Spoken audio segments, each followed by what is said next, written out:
जल औषधियों की परम औषधि है। जल के इस महत्व को समझकर जल चिकित्सा द्वारा रोगों की चिकित्सा की जाने लगी है। जल के महत्व को अनुभव करने लगे हैं। जर्मनी के प्रसिद्ध डॉक्टर लूनी कोई तो केवल स्नान क्रिया से मनुष्य के सभी रोगों को दूर किया करते हैं। प्रतिदिन स्नान करने से बल, बुद्धि तथा स्वास्थ्य का संवर्धन होता है। शरीर में स्वस्थता और स्फूर्ति बनी रहती है। महर्षि चरक ने भी जल के लाभ इस प्रकार बताए हैं। हमारे चरक सूत्र स्थान 5वां अध्याय और 94वां सूत्र। स्नान करने से शरीर पवित्र होता है, आयु बढ़ती है, थकावट, पसीना और मैल दूर होता है, शारीरिक बल बढ़ाकर ओज उत्पन्न करता है। सुश्रुत के अनुसार स्नान को दहा, थकावट, पसीना, खुजली और प्यास नाश करने वाला, हृदय को प्रसन्न करने वाला, मेल नाशक तथा श्रेष्ठ इंद्रिय शोधक कहा गया है। यह तंद्रा, पाप को नाश करने वाला, पौरुष वर्धक, रक्त को साफ करने वाला एवं अग्नि को तृप्त करने वाला कहा गया है। स्नान को अधिक गर्म पानी से स्नान नहीं करना चाहिए। सिर पर गर्म पानी नहीं डालना चाहिए, इससे नेत्र ज्योति को हानि होती है। ठंडे जल से स्नान करने से रक्त पित्त रोग शांत होता है। सिर पर बिना पड़े गर्म जल से स्नान करना बल कारक एवं वात कफ को नाश करने वाला कहा गया है। ठंडा पानी सिर पर डालकर स्नान करना चाहिए, इससे नेत्र की ज्योति बढ़ती है। ठंडे पानी से स्नान करना आरोग्यता एवं बल प्राप्त होता है। अब आता स्नान विधि, कैसे स्नान करना है। सर्वप्रथम सिर पर जल डालना चाहिए। सिर पर जल डालने के लिए सिर नीचा करके 2-3 लोटे जल डालना चाहिए। ऐसा करने से मस्तिष्क की गर्मी पैरों से निकल जाती है। जो लोग पहले पैर धोते हैं उनकी गर्मी मस्तिष्क में चली जाती है। इससे मस्तिष्क में नाना प्रकार की व्याधियां उत्पन्न होती हैं। सिर को भिगोने के पश्चात अन्य अंगों को भिगोना चाहिए। गीले खद्दर आदि मोटे वस्त्र की सहायता से शरीर को खूब रगड़ना चाहिए। पसीना आदि दुर्गंध को मिटाने के लिए साबुन लगाकर पुनः अच्छी तरह पानी डालकर शरीर को अच्छी तरह रगड़ना चाहिए। इससे रोम को खुल जाते हैं। साबुन के स्थान पर बेसन, हल्दी, सरसों का तेल का उपटन लगाकर भी शरीर की अच्छी प्रकार से सफाई हो जाती है। स्नान के बाद शरीर को अच्छी तरीके से सुखा लेना चाहिए। स्नान निषेध है, यानी किसको स्नान नहीं करना चाहिए।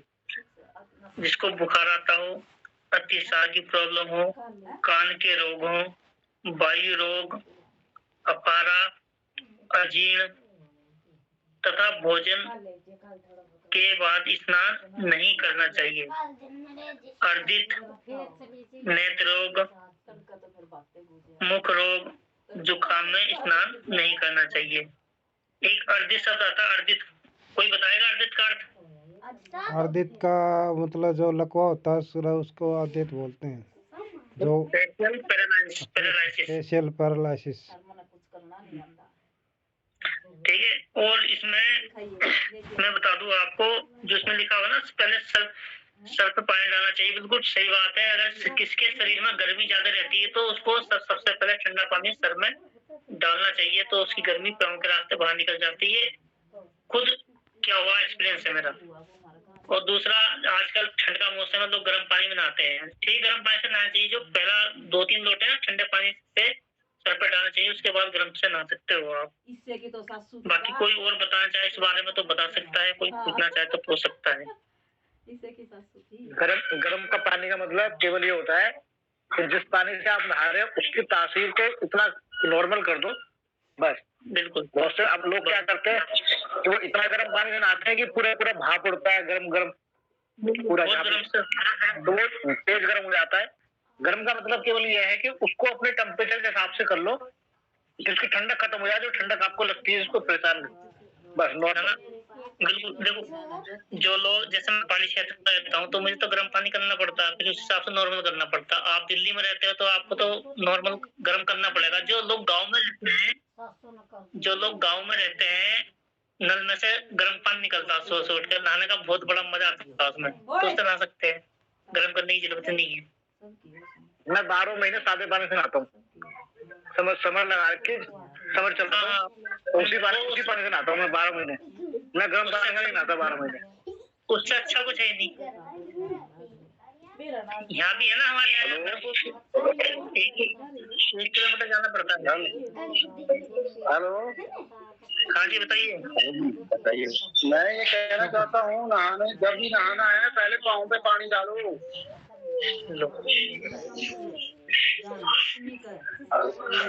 सर पे सीधा नहीं डालना, पहले पाँव पे डालना, उसके बाद सिर पे डालना। वो शरीर के कंडीशन के ऊपर डिपेंड करता है सर।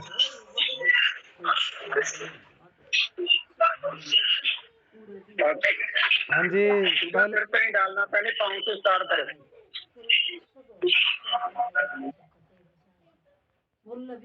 चलो, ये तो थोड़ा सा एक अपवाद हुई दोनों एक दूसरे नहीं, को। अपवाद नहीं है सर, ये मैं बताता हूँ आपको।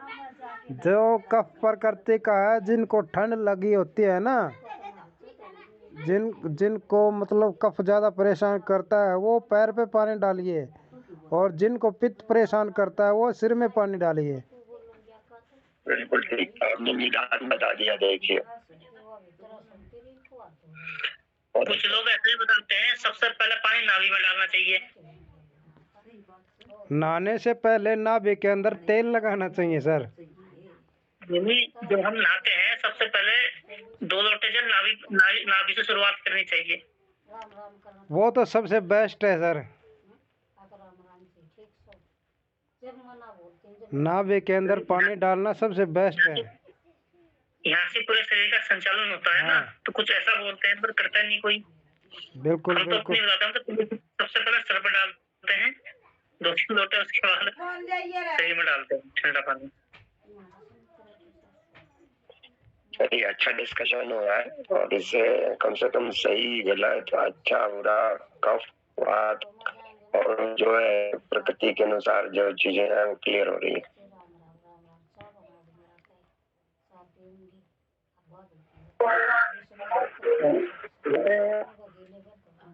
किसी को ना ठंड ज्यादा लगती हो नहाने से, या ठंडे पानी से डर लगता हो, कोल्ड होने का डर लगता हो, तो मुंह में पानी भर के आप स्नान करो, तो आपको कोल्ड नहीं होगा, जुकाम नहीं होगा, ठंड कम लगेगी। ये मैंने अपने शरीर पे आजमाया है, और सभी लोग आजमा सकते हैं, प्रस्तुत कर सकते हैं और अपना अनुभव बता सकते हैं। ये सबसे अच्छा आसान है। नहाने से पहले मुंह में पानी भर लो, और जब कपड़े पहन लो, बनियान पहन लो, उसके बाद निकालो। तो ये बहुत अच्छा मेरे को लाभ करता है। मेरे को ठंड कम लगती है, मतलब आपको कोल्ड नहीं होगा, ये तो है। बिल्कुल सर, आपने इसको क्या कह रहे हैं सुशील सर, बिल्कुल सही बताया। जो अगर आप पानी का एक प्रयोग बताऊं ना आपको, पानी, आपके पास में अगर सीपी चाइल्ड बच्चा है, ऑटिज्म बच्चा है, जो उसको कहते हैं ना कि ब्रेन प्रॉपर विकसित नहीं हुआ है, मंदबुद्धि, तो उन मंदबुद्धि बच्चे जो होते हैं, ऐसे बच्चे आपको पानी डालने नहीं देंगे, लेकिन वैसे अगर डालोगे, उनका जो लिंग होता है ना, लिंग या योनि, लेडी लड़की है तो योनि और लड़का है तो लिंग पे, तो लिंग को खोलकर उस पे ऊपर पानी डालो और सादा पानी डालो, तो उसकी बुद्धि में और ऑटिज्म बच्चे, CP चार्ज बच्चे, आपको इस स्थिति में सुधार मिलेगा। इसको मेहन स्नान बोलते हैं, राइट? उसी की बात करें क्या? हाँ, मेहन बोलते हैं ना उसको। ये तो नहीं पता मेहन क्या, वो मैंने स्नान है क्या बोलते हैं, लेकिन वो योनि पे डालो या फिर लिंग है तो लिंग को खोल के उस पे पानी, सादा पानी डालो। ऐसे बच्चे आपको डालने नहीं देंगे, बहुत परेशान करेंगे, लेकिन अगर आप उसको करोगे, स्नान इस चीज पे करोगे, तो आपको उनकी 1-2 महीने में आप देखोगे कि वो पहले जो स्थिति है और वो उनकी स्थिति बहुत फर्क आ जाएगा। ये प्रैक्टिकल करा हुआ है। नहीं तो मतलब आप, ये तो पूरा ट्रीटमेंट का मैंने कहीं पढ़ा था नेचुरोपैथी में, ये औरों को भी दिया जाता है, मतलब शायद जिसको इस तरह का जो भी है। आप ठीक कह रहे हो शर्मा जी, जिसको ब्रेन की दिक्कत है, जिसको ब्रेन की कोई दिक्कत होगी ना, मान लीजिए ब्रेन की दिक्कत है, कोई पागल भी है, मान लीजिए मंदबुद्धि है, हाइपर है, आप उसको ये वाला पानी का लिंग पे स्नान करके देखिए, वो आपको नॉर्मल दिखने लगेगा कुछ दिन में। जी, ये इसके साथ साथ में हमारी कई बीमारी ठीक होती है जी, ये नहीं, ये तो ठीक होती है, जैसे आप अनुभव बता रहे हो। इसके साथ में हमारे को जेंट्स प्रॉब्लम हो, लेडीज प्रॉब्लम हो, उसमें भी लाभ होता है। और मैं आपको सच बताऊं, ये मैं प्रसिद्ध करता हूँ बाथरूम में। हाँ, तो ये नॉर्मली अगर आप रेगुलर अपना खुद भी करेंगे ना, तो आपको भी फायदा दिखेगा हर चीज में। ये बहुत अच्छी चीज है। हेलो, हाँ जी, जब हम करते हैं ना के बाद पानी डालना चाहिए, उससे प्रॉब्लम नहीं होती।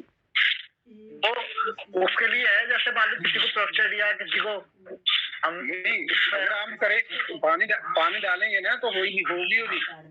हाँ, वो ये चीज है ना कि मतलब उसी को, मतलब अगर वैसे नहीं डाल पाते तो नहाते समय जरूर करें, जरूर करें तो बहुत फायदा होगा।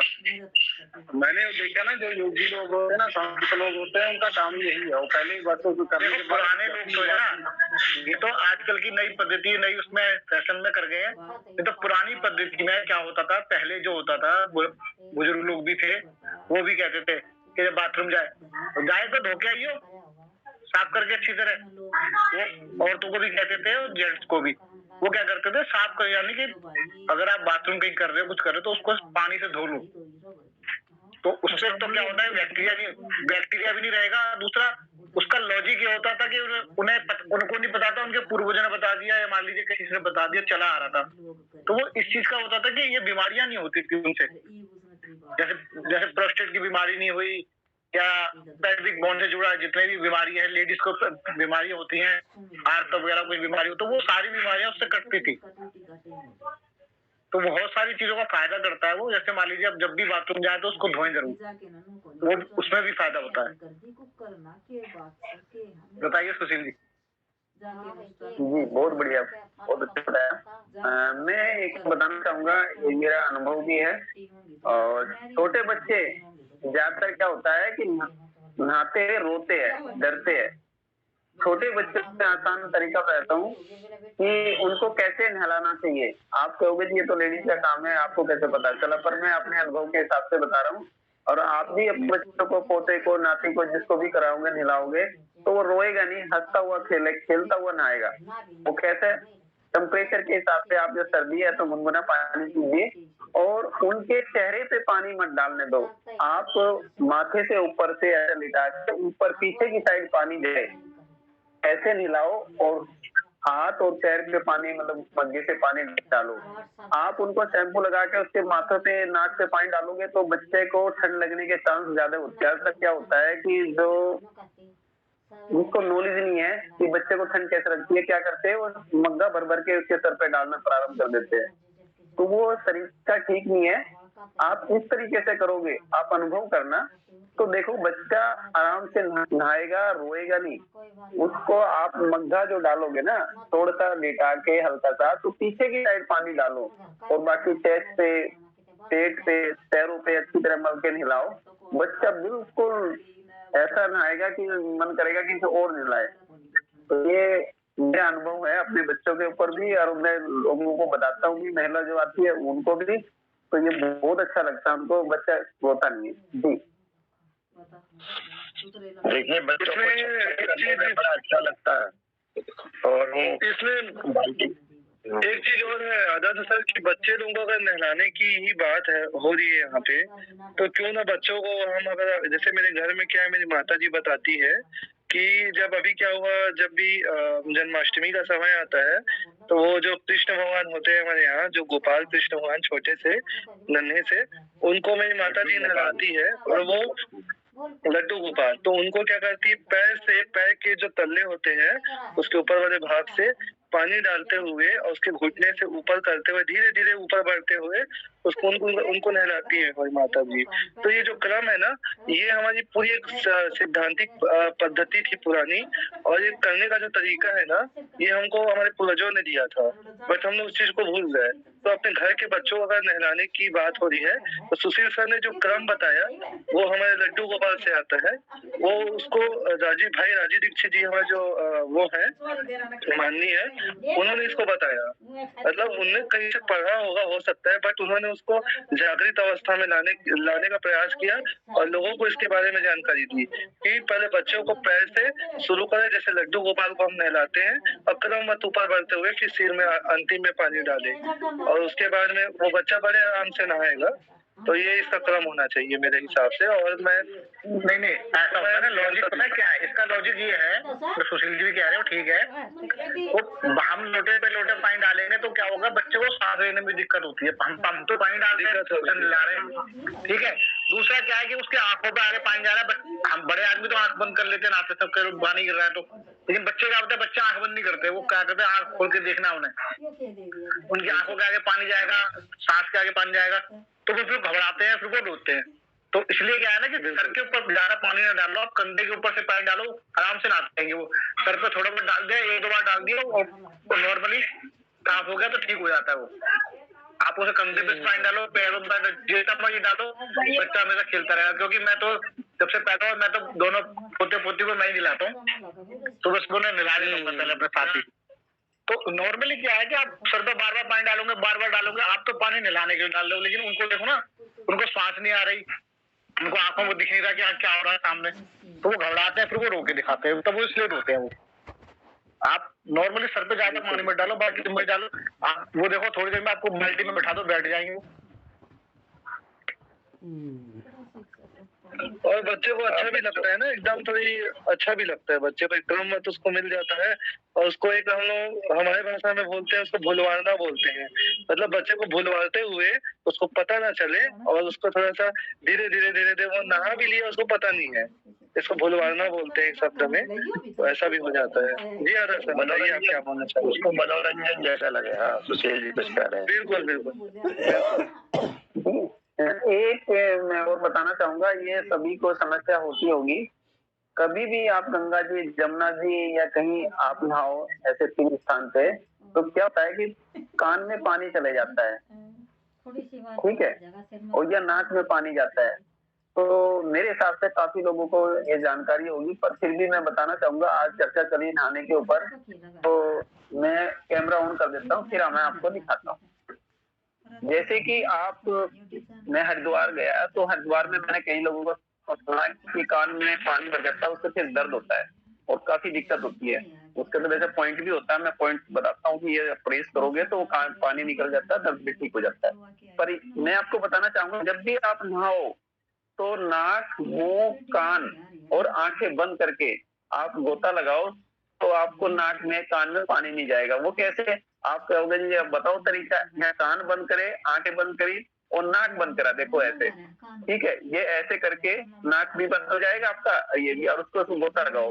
तो इस तरीके से मैं कई गोते लगाता हूँ जिसमें इच्छा होती है, और नाक में पानी नहीं जाता, कान में पानी नहीं जाता, आंखें बैठे हुए ऑटोमेटिक बंद हो जाती है, मुंह अपने आप बंद हो जाता है। तो बस केवल आपको कान और नाक, ठीक है, आंखें अपने आप ही बंद हो जाती है। ऐसी इस तरीके से आप ये बंद कर सकते हो और गोता लगाओ। तो ये बड़ा आसान, बड़ा सरल उपाय है। ये सभी लोग मेरे हिसाब से पहले से करते भी होंगे, नहीं करते तो आप उपयोग करना और अपने जीवन में उतारना अच्छी चीज है। तो ये चीज कान की दिक्कत आपको कभी नहीं होगी, ठंड नहीं लगेगी मुंह में पानी भर लोगे तो। जी मेरी पैदाइश भी हरिद्वार की है और ये चीज हम किया करते थे। तो एक चीज मैं इसमें और ऐड करता हूँ, और अच्छा टॉपिक चल रहा है कि मेरे को भी ये तकलीफ हुई थी और एक डॉक्टर ने भी मुझे बताया, पुराने थे, कि कभी कभी कान में आदमी के दर्द रहने लगता है, उसमें इन्फेक्शन हो जाता है, उसमें फंगस इन्फेक्शन हो जाता है।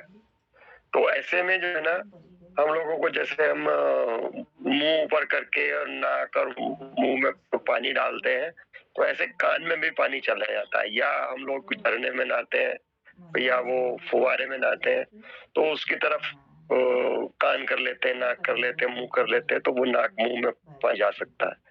तो उस केस में वही जैसे बच्चे के लिए बताया, तो हमें भी वैसा ही करना चाहिए कि यदि किसी के कान में तकलीफ होती है, मेरे को बार बार रहा, 2-3 साल तक रहा, तो लेकिन बाद में सिर्फ ये बाथिंग जो प्रैक्टिस है उससे मेरे को ठीक हो गया। वरना तो पता लगा एंटीबायोटिक चल रही है एलोपैथिक में। तो हुआ ये कि मुझे डॉक्टर साहब ने कहा कि वो जो थोड़ी सी रुई का पोया बना लो और उसको कान में, जिसको ये तकलीफ है वो खास करके उनके लिए, कान में पहले डाल लो, ताकि कान के अंदर पानी ना जाए। जैसे ही मॉइस्चर या पानी अंदर जाता है तो वैसे ही इन्फेक्शन शुरू हो जाता है। और जैसे ही मैंने ये काम शुरू किया तो वही मेरा कान का दर्द खत्म हो गया और कोई दवाइयों की जरूरत नहीं पड़ी। तो ये पानी छपाकी से या कैसे भी गलती से जाने से जो है पानी से इन्फेक्शन हो जाता है कानों में, और ये सिर्फ जरा से प्रिकॉशन से ठीक हो जाता है। पहले पोया लगा लो, उसके बाद निकाल दो। चलिए, मेरे पास जो टिप थी मैंने बता दी। बहुत बढ़िया आपने बताया आदर्श सर। इसमें मतलब मैंने भी मतलब प्रैक्टिस किया था, तो आपने जो बताया ये तो मैं बोलता हूँ कि बिना दवा के इलाज है ये तो, और बहुत अच्छा इलाज है।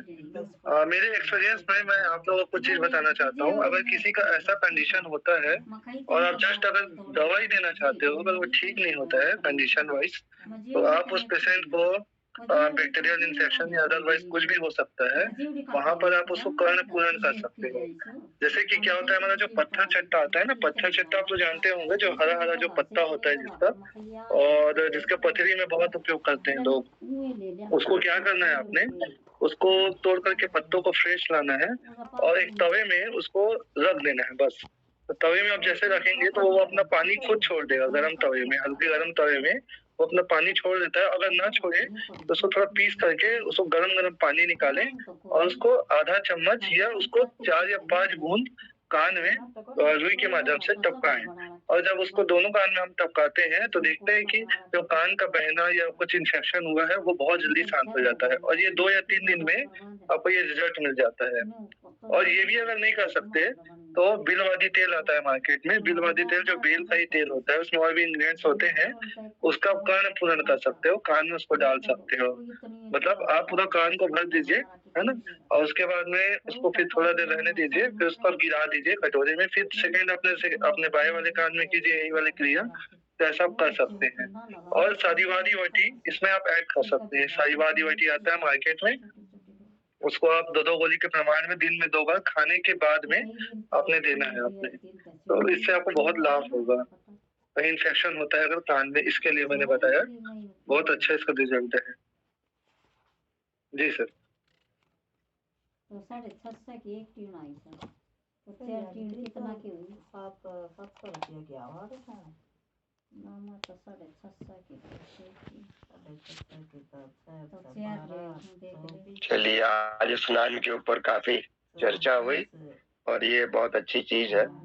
वैसे स्नान के बाद जो है हम लोग आगे आगे तो पहुंच लेते हैं, लेकिन जो हमारी पीठ है वो बहुत ज्यादा अच्छे से साफ नहीं हो पाती। तो उसके लिए हम क्या करें कि पीठ को एक हाथ से नीचे और एक हाथ से ऊपर से पकड़ के ऐसे रखें कि जैसे तौलिए को हल्का मरोड़ के उसकी रीढ़ की हड्डी के पीछे और कमर के पीछे थोड़ी सफाई हो जाए, उसको जो है ऐसा करना चाहिए। हम उसमें अक्सर कर आगे की तरफ तुम साफ कर लेते, पीछे की तरफ हम साफ नहीं कर पाते। बड़ा इसमें और इस क्रम में एक बात और मैं बताना चाहूंगा आप लोगों को कि तो फिर हम लोग अक्सर कर अपने हाथों की उंगलियां और वो सब को ठीक से साफ कर लेते हैं। सबसे ज्यादा इग्नोर होने वाला पॉइंट जो है हमारे पैर है। हम लोग पैरों को ज्यादा साफ नहीं करते। हम लोगों को पैर की उंगलियों के बीच में हल्का सा जो है कपड़ा डाल के उसको और साबुन लगा के उसको अच्छे से साफ करना चाहिए। और रात को सोते समय भी या नहाने के बाद अगर तेल लगाने की बात है उनमें लगाना चाहिए, बहुत स्वस्थ हो जाती हैं। वरना तो मैंने देखा है मोर देन 50-60% लोगों के पैर गंदे होते हैं, साफ नहीं होते, कुरूप हो जाते हैं, भद्दे रहते हैं। और ये सफाई करने से बहुत अच्छे हो जाते हैं, स्वस्थ हो जाते हैं और उनको जो है सफाई की मदद मिलती है और उससे उनकी सेहत ठीक होती है। और ये सफाई करने के अलावा उसमें हल्की सी पैरों की उंगलियों में, आगे पीछे नखूनों में थोड़ा सा मालिश करनी चाहिए सरसों के तेल के या किसी भी तेल की। मैंने देखा है इससे बहुत फायदे होते हैं और मतलब 8-10 फायदे तो मुझे खुद को हुए हैं इसको करने से। एक टीवी पे प्रोग्राम आया करता था, एक वैद्य जी थे, उन्होंने बताया था, जो एक डॉक्टर चौहान थे, उन्होंने भी बताया। हम लोग किया करते थे, सारा परिवार देख के किया करते थे, तो उससे हमें फायदा हुआ और बल्कि हमारे पैर उतने ही सुंदर हो गए अपने हाथ की उंगलियां। मैं काम अभी भी करता हूँ, सर्दी गर्मी बरसात सब में करता हूँ। इसलिए मैंने कहा भाई अपना अनुभव आप लोगों के साथ शेयर करूं। मैंने अक्सर देखा है कि लोगों के पैर, उनके नाखून और ये सब गंदे मिलते हैं। आप देखिएगा, कभी भी ऑब्जर्व कीजिएगा आसपास, तो आपको ये पता लगेगा। और किसी को कोई अनुभव हो तो भी शेयर करें।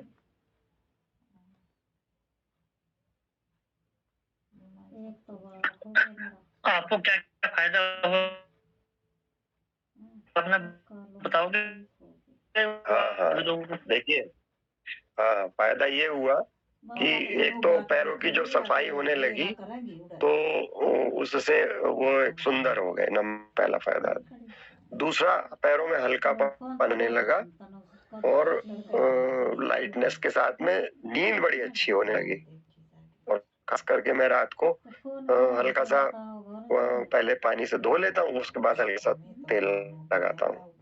नींद में बड़ी इम्प्रूवमेंट हुई मुझे और मुझे सपने बहुत आते थे। मैं चौथा फायदा बता रहा हूँ कि सपनों में भी मुझे बड़ा फायदा हुआ। और पांचवी बात ये कि जब से मैंने ये सफाई रुकी पैरों की, तब से मेरे जो है, अब ये उसको साइकोलॉजिकल कहिए या जो भी उसको कहिए, कि सुबह जो है शौच जाने में बड़ा फायदा हुआ मुझे। मतलब नेचुरली आने लगी, मैं पानी वानी पीता था, ये सब करता था।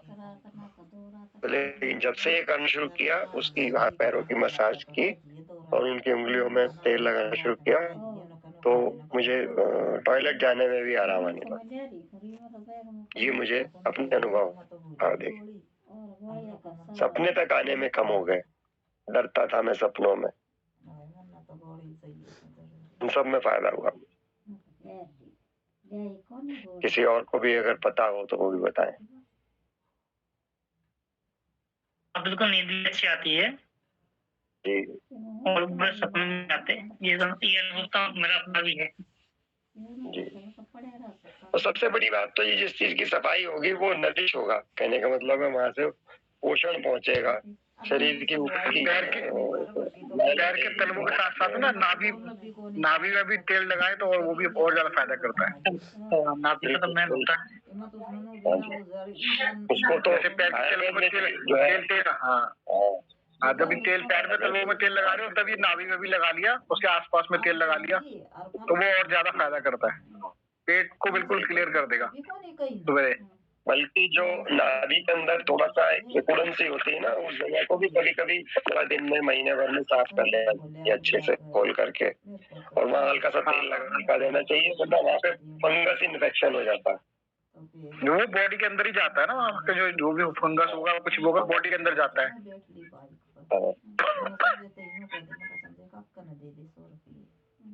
चलिए, एक बहुत अच्छी एक्सरसाइज हमारे मंच से जो हुई, और अगर रिकॉर्ड भी हो रही हुई तो बहुत अच्छी बात है कि स्नान के ऊपर हम लोगों ने ध्यान दिया। ये भी एक स्वास्थ्यवर्धक बात है, जैसे उन्होंने बताया था कि डॉक्टर लोन ने इस बात को एक्सपीरियंस किया, तो हम लोग भी जो है इसको सब लोग एक्सपीरियंस भी कर रहे हैं और एक दूसरे से बांट भी रहे हैं। बहुत अच्छी बात है। वो सोमा की बोले भी ताऊ कह दी थी, मैंने कहा कर ताऊ लागू हूँ, मैं बड़का का ताऊ सूती रहता। और इस मामले में कुछ और किसी को शेयर करना हो? मैं ससुरा नाट गया था मेरा बाबू बनन तो मन तो उसका मन न मर गया, मन ना नहीं उसका बाबू गई तो बाबू नन को बाबू ये लागे न कर के लागे ससुरा को कर कर देख ले जय, आप भी कुछ बताइए, लीरन की दिन आपकी भी आवाज सुनने को मिले। मन तो मेरे ससुरा सुभाष जी कम से कम हाउ कर दीजिए तो मजा आ जाए। मका का देनो हाउ। नया नया सौदा की सेवा करनी बच्चा बनाओ सुन रहा है, कम से कम उपस्थिति तो दर्ज होनी चाहिए ना, चाहे हाउ करके ही हो। तो आपकी जगह हम लोग बोल रहे हैं, आप बोलो ना हाउ हाउ। और बोले तेरा बाबू रह गया। जय जी, आप भी कुछ बताइए, आपके पास जरूर कुछ जो ये दो शब्द हो।